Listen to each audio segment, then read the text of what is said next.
if I like drop and need to return. I like keep everything condensed into one VOD if possible. So, right, we're gonna have some sudden disaster coming up soon. First, we're gonna have FreakinAndy versus NeoZz. That'll be coming up in just a bit. And I was doing some map scripting before this. I don't want to close all my files. I don't need to open them again afterwards. Hello, Magnet Mood. How are you doing? Let me... Ooh, if I put my... I have two chats. I can't put them in the same spot. You are first today. Yes, you are first, Magnet Mood. You are first. I'll put that there. Then I can't see the YouTube chat. Both my chats in a spot I can see them. I'll alt-tab back and forth. More people on Twitch, probably. How are you doing, Magnet Mood? You might hear wolves growling, because I'm in game with wolves. And Zombie Josh, hello, good morning. It's still morning for me, yes. We got just over 10 minutes of morning left. And let me enable the sudden disaster maps, so we don't have any problems there. Make sure all my in-game settings are set up for casting. They are. Yes, they are. Good. So how is everyone doing? I figure we'll use the webcam for a bit before we get started. I'm nice and somewhat awake today. Sometimes I'm afraid if I use the webcam, I might like fall asleep. And I know there was one time I was casting a really boring game and I was like micro-napping during it. So try to stay excited, and hopefully sudden disaster is the type of excitement that we yearn for over here. Right, so what I'm doing now in terms of map scripting is I'm taking Rage Forest and I'm reducing the size of the predator animals because they were having problems with the pathfinding after the patch that they couldn't be quick-walled like they used to be. So we're just making them smaller so that vills behave like they used to in terms of quick-walling with predators. And I'm also taking the predators and I'm taking wolves and I'm reskinning them to look like the other predators so that everything has the same stats. Because it does kind of break the map if you're going to wall off and then you encounter a bear instead of a wolf because the bear is stronger now. So we're keeping them all with the same stats. And we are going to be they're all going to be wolves, but they'll look like other animals. So you won't tell the difference if you're not looking for it. Aside from your vills will survive more. That can be a bit unfair if you encounter like a super predator instead of a wolf. Like a bear with 4 attack and more HP. And you tried to wall as looms coming in, then you lose a vill, that's a huge difference. So everything's going to be the same. And we're getting rid of the poisons and the bleeds and the other stuffs. Right, so we're just going to be taking a look here and trying to see when these games get started. I need to open up Google Chrome.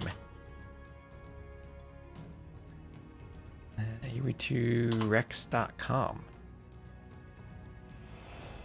And just wait for these lovely players to get started.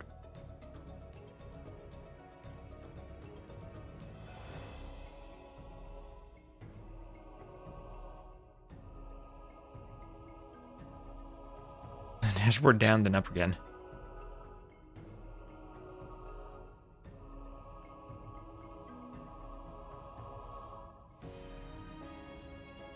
Next set's going to start 18 GMT, so we might have a break between them. And Andy's there. Andy wants to start drafting. Andy's ready to face NeoZz. NeoZz has upset Lix and Viper. We'll see how much his run can continue. And hello, Rumia29. Dark rings under my eyes are relatable. Are they really dark?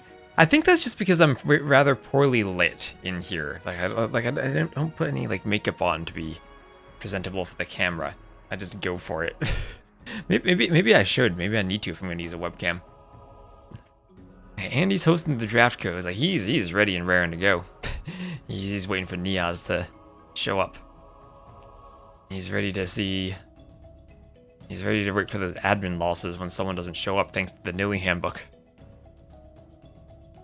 So we'll get the drafts ready in just a moment. I'll swap over from my camera to the drafts when NeoZz arrives. Make sure I'm a spectator for these drafts. There we go.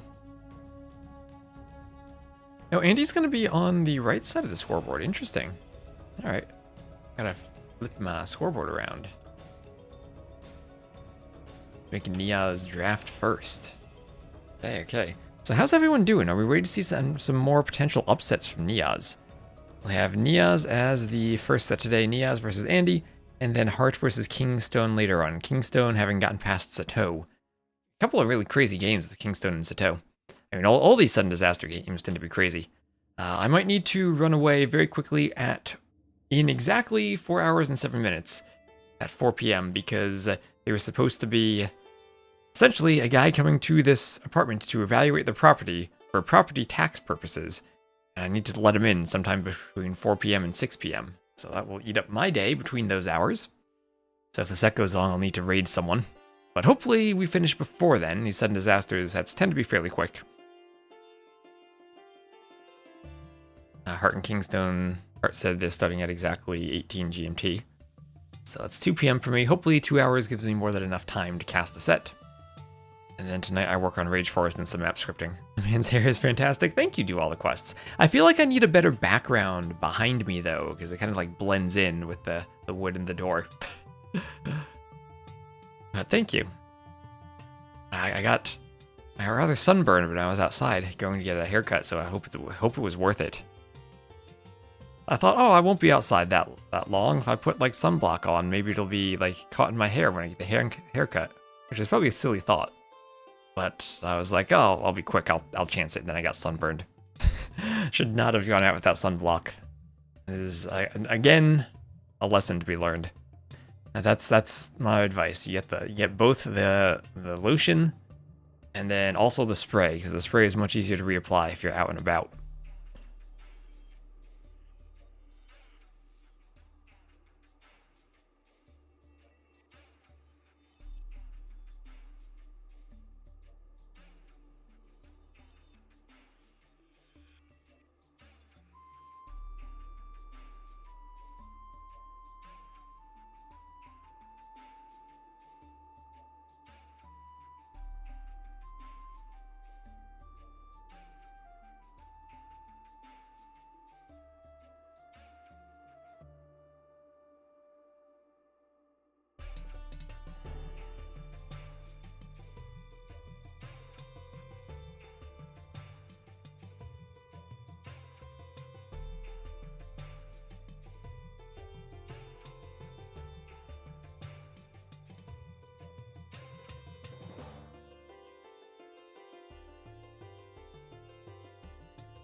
Reading through discussions on Discord.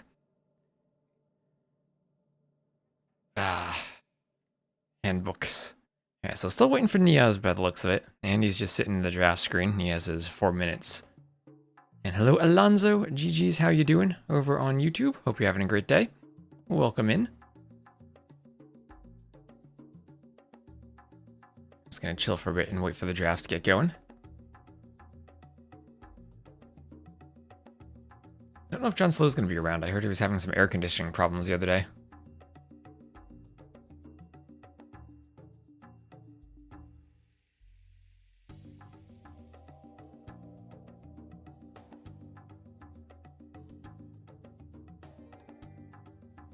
And yes, the hotfix I was told might be yesterday.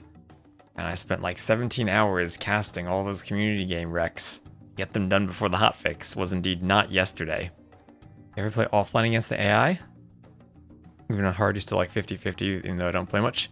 I used to. I don't really play much against the AI anymore. The Barbarian AI on hardest was fun years ago. But now on DE, the AIs don't really hit that like a high enough skill level to be, at least in a 1v1. You could go like 1v3 against the AI. But for me, they're a bit not really like fun to play against at this point, because they do kind of the same thing. They make lots of skirms over and over. kind of I could use something a bit more difficult, and also something that has more variety in strategies, which is why I miss Barbarian so much. It was a great. If I want to play against the AI, I go back to the original game and play that. It did cheat a bit too much on hardest, but it had a lot more variety in the strats it went for. Yeah, so many archer rushes. In some ways, it requires less micro to archer rush, because you're not like constantly moving the scouts around and dodging spears. So maybe that's why it does it. But yeah, it's we're playing some community games last week with the extreme AIs on super handicap. Those can actually be scary with the handicap. They removed the scariest thing though, which was the extra bonus damage that they did. That their counter units had extra bonus damage, so all of a sudden your halbs would murder your paladins and elephants in one hit. That got really scary. I think I 1v1'd the extreme AI on 200% before, but did it through like Berber villager rushing and walling resources, as they are incredibly boosted with all of their timings and production speeds. And hello Can and hello Mert on YouTube. NeoZz, is NeoZz the favorite? Well, he's on the left side of the scoreboard, but I think that's because Andy chose to be on the right side. He chose to draft second. I like doing that too, drafting second and seeing what my opponents pick before I go do a draft pick.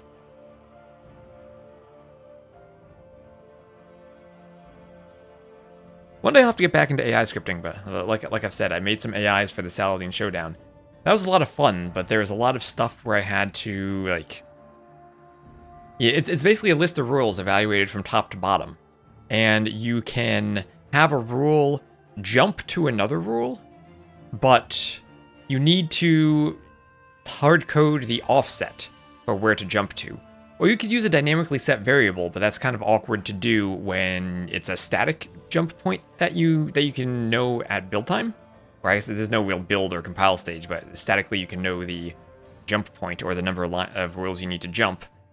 But then whenever you add a rule, you then have to change all of your offsets.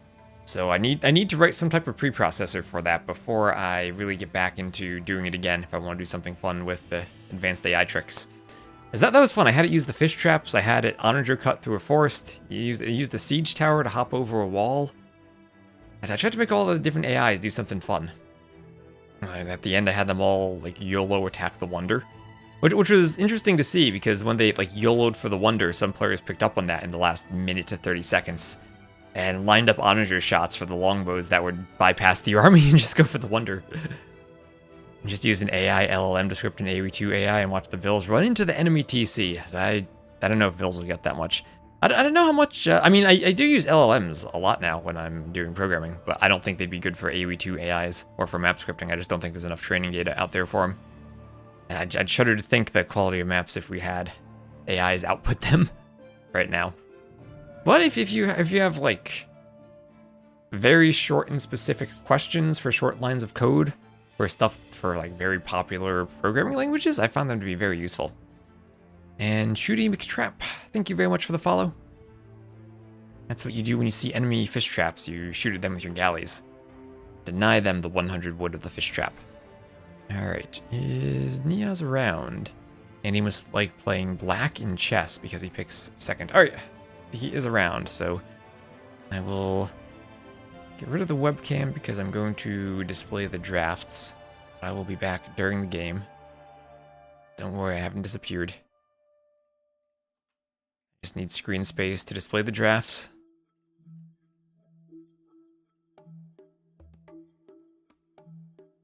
And to remind you all that beneath the stream, or at the bottom, we do still have our chicken cosplay goal. If we hit 500 subs, we're going to cast the finals in a chicken cosplay. See AI putting gold patches on islands without the room to offload vills and goofy stuff like that. AoE 1 maps did that, oh my gosh. AoE 1, if you picked islands, you'd get stone on an island where you didn't have room to build a storage pit or a town center. So you'd have to offload your vills, mine the stone, put them on a transport, run back. Yeah, AoE 1 random maps were something else. There were only 5 random maps actually in AoE 1. 2 of them were islands. It was small and large islands.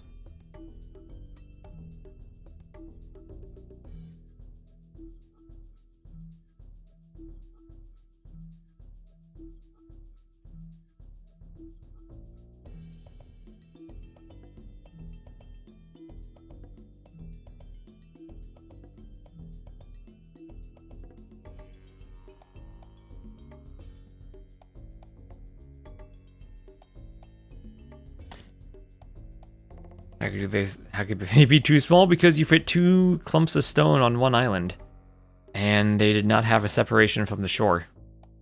So those islands were way too small. I'll need to go through AoE 1 maps someday.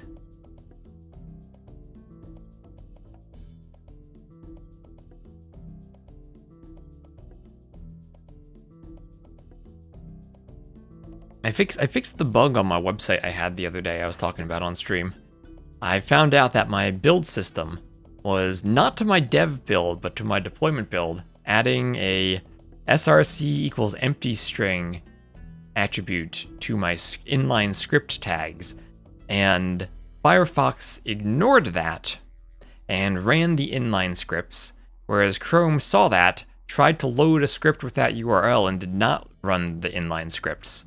So it was the weird case where I tested everything, and it worked, but for the most part, and the only place it didn't work was the deployment build on Chrome. So I had to modify my build system not to do that. Which is a really silly bug. I was, because like someone was in the chat, like maybe I needed to wait for DOM content loaded, and I was like, that didn't sound right. And of course it was something very silly. As much as map scripting is hacky, it's amazing to think that web development is even worse.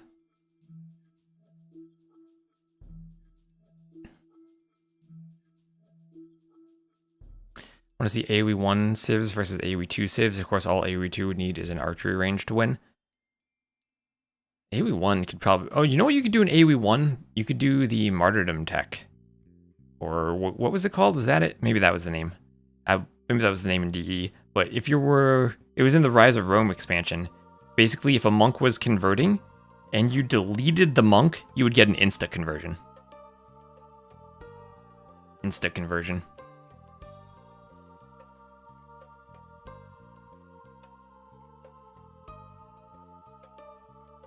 So, Spanish for NeoZz for Acaray. That'll probably be banned by Andy. I guess this is what Andy wants to pick second because of the ban. When you pick 2 civs in a row, you're picking 2 that you actually want. That's a perk. I know, imagine converting bombard cannons, delete the monk and insta cannon, insta Haufnitze, walk up to a treb, start converting, and then delete the monk and insta. That's my water. Chat, I need your help reminding me to stay hydrated today. I need to make sure that I'm staying hydrated while streaming.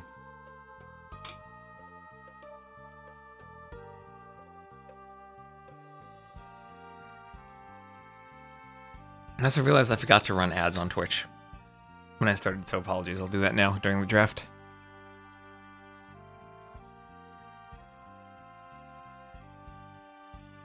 Found it. Sacrifice, formerly known as martyrdom before DE.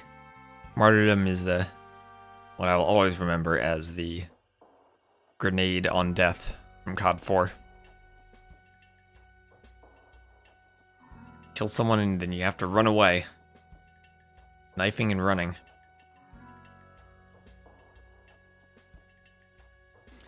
Thank you, Toasty1310131013 for the follow.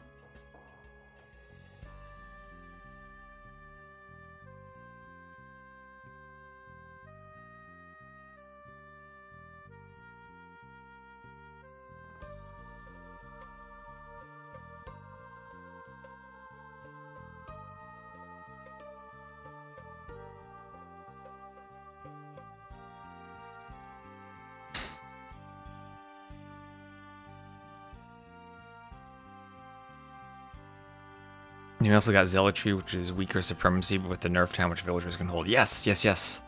There was Zealotry, which was supremacy, but also nerfed the vills when you did it.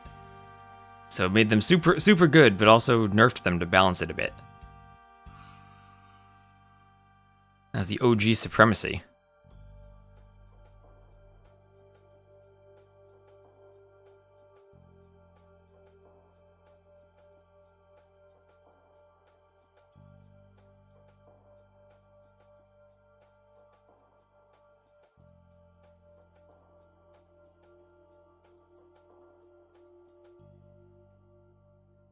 Yeah, formerly known as Jihad.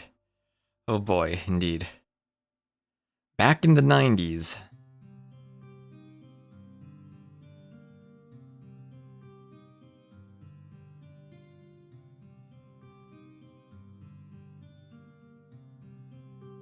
And thank you, VXN5592, for the sub. That'll count towards Partner Plus and towards our chicken cosplay. Thank you very much. That's what I want to do. I want to go into my Twitch settings and check that I was on the tier for long enough. Where would that be? On my earnings page? My monetization page, maybe?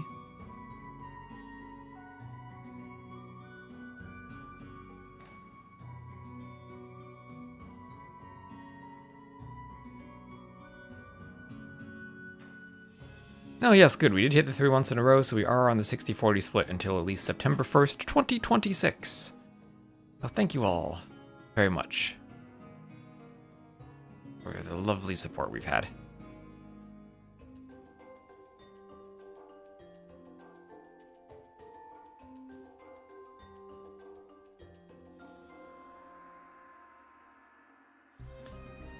Anyone have trouble accessing DLCs after the patch? I have, now that I think of it, I don't actually own any of the DLCs now that they merged the first 3 into the base game. So I guess I don't have any comment on that. I've not heard of anyone having trouble, but I have heard of that happening in the past. What version of the game do you own? Is it Steam, the Microsoft Store, the Xbox, or the PlayStation? Different versions might have different issues. Yeah, Teuton's Aztecs. Ooh, something I haven't seen in a long time. Microsoft Store, okay. That tends to have more issues than Steam does, but unfortunately I don't have any context for it. And NeoZz bans Koreans. Okay, so Spanish are banned from Acaray, but he bans Koreans in preference to Malay or Armenians. All the DLCs, Might want to ask on the forums about that, on the ageofempires.com forums.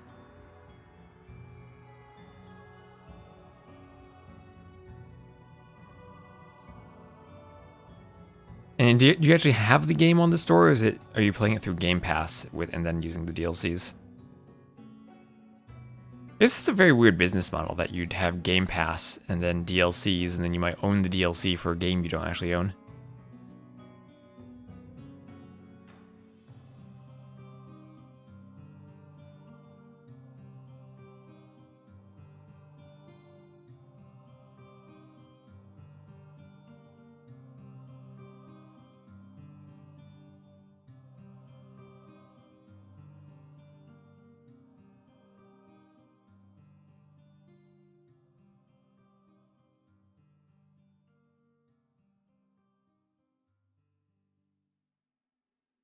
You own both the game and the DLCs. All right.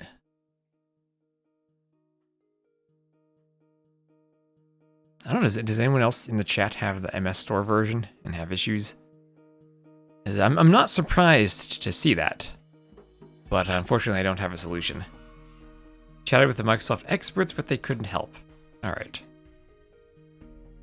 Well, let me DM Barbecue Turkman. Give him your... Oh, I'll send him that Reddit post.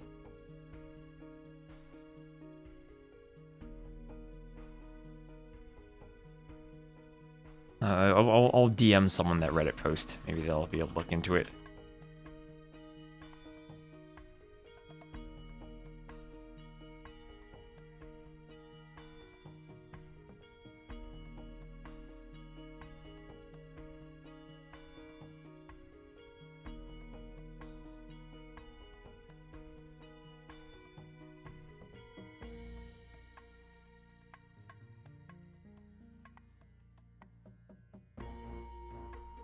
Alright, I've forwarded your issue. That's about all I can do, I think. But I'll see if I get a follow-up for that. I can ping someone directly.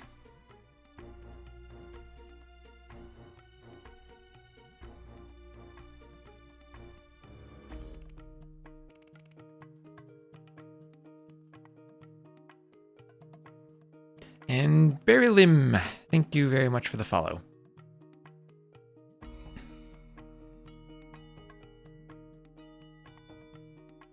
Alright, and they are in a lobby.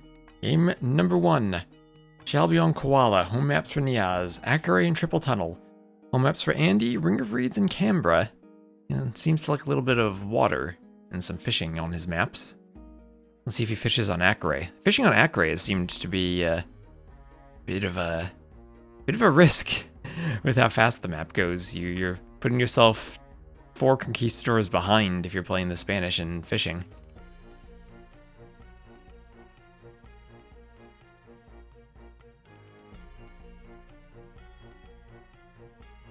On Triple Tunnel, we've seen some insane fish booms. So a reminder, Hearttt and KingstoNe will be coming up after this.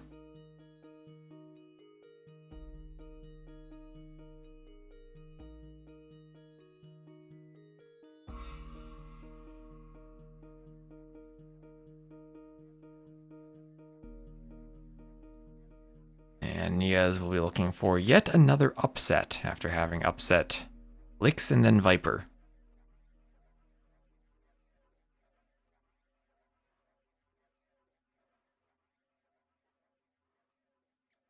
Andy trying to avoid a similar fate here. There you go, NeoZz in the lobby.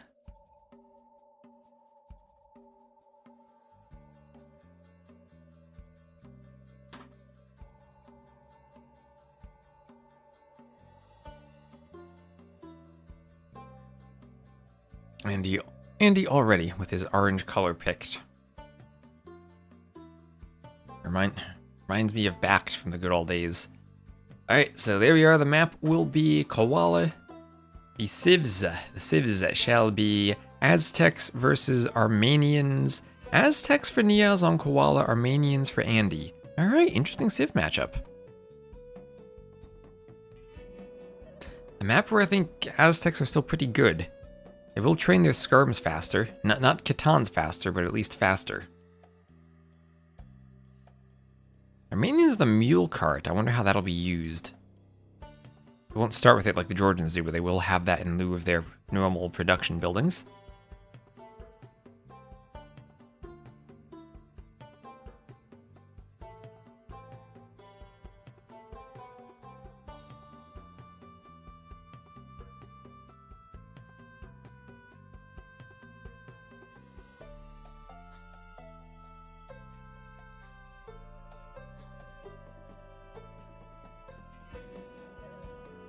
Both with good monks, but I imagine Aztecs converting warrior priests.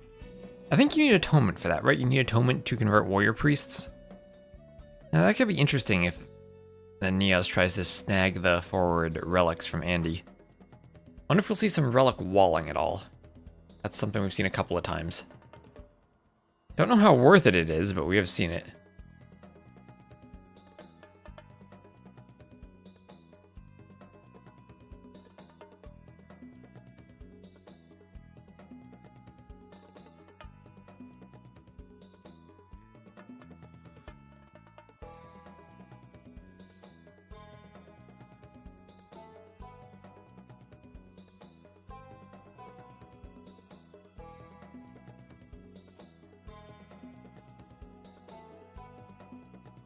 And here we go. Make sure I can read both my chats on Twitch and on YouTube. Everyone say hello, because we are now in sudden disaster. The round of 16 continues. We will have Andy as the orange Armenians to the west, playing against NeoZz as the blue Aztecs to the east. NeoZz, having made an incredible run through the tournament so far, upset Lix and then upset Viper. Andy, I think, is the favorite again, but NeoZz certainly has some tricks up his sleeve for sniping off TCs. And hello, Tenacious Chipmunk, and hello, Biosneck. How are y'all doing? A warrior priest is still a monk. I think you need atonement to convert warrior priests. Aztecs at least get it, and get the full gamut of monk techs, can get their monks up to the full 100 hit points. Now that devotion is a thing. So, Boar lured in there from Andy. No risk to killing off the TC anymore. And oh, look at that, NeoZz going for the lame. Andy, having scouted that his boar is being lamed, will give up the deer push and go to attempt to block it with the scout. He may need to go forward and counter lame. NeoZz is smart though, he'll bring both of his boars in, and oh no, he may have actually not scouted either of his boars since he's forward so early to lame. And the eagle, if it does lame, can heal up in the TC. So what Andy's going to do here is try to block the eagle because the boar does more damage than the scout does. 14 hit points. And now he gets a combo of blocking the boar, hitting the eagle, and blocking the eagle. As the villager comes forward,